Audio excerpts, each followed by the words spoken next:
Mikroplastika. Kaj je mikroplastika?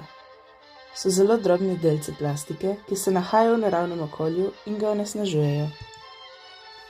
Mikroplastika je prisotna v umetnih gnojilih, detergentih ter drugih proizvodih za čiščenje.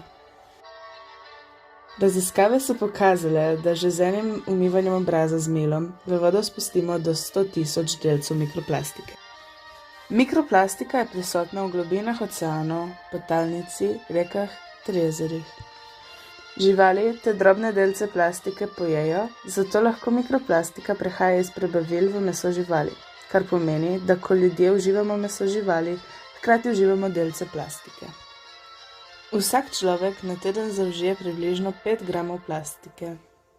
Mikroplastiko delimo na dve glavni kategoriji: primarna mikroplastika ter sekundarna mikroplastika. Primarna mikroplastika so delci, ki pridejo v okolje neposredno. To so granule v kozmetičnih izdelkih in delci, ki nastajajo ob abraziji večjih predmetov, kot so pnevmatike med vožnjo in sintetični tekstil med pranjem.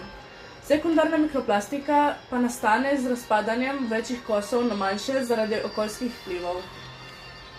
Največ odpadne plastike še vedno konča na odlagališčih, to je 80%. Nekaj se reciklira, vse preveč pa je konča v morju, kjer se v plavajoče kose plastike nato zapletajo živali in propelerji čolnov. Plastiko so našli v več kot 50% analiz poginulih želv, najpogosteje plastične vrečke, ki močno spominjajo na meduze.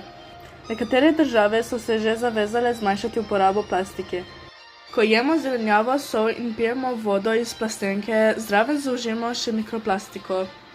Za zmanjšanje onesnaženosti okolja lahko naredimo veliko sami, če nakupujemo v zero waste trgovinah, ki prodajajo izdelke brez embalaže, pravilno ločujemo odpadno embalažo in jo odlagamo v ekološkem odtoku v rumen zabojnik.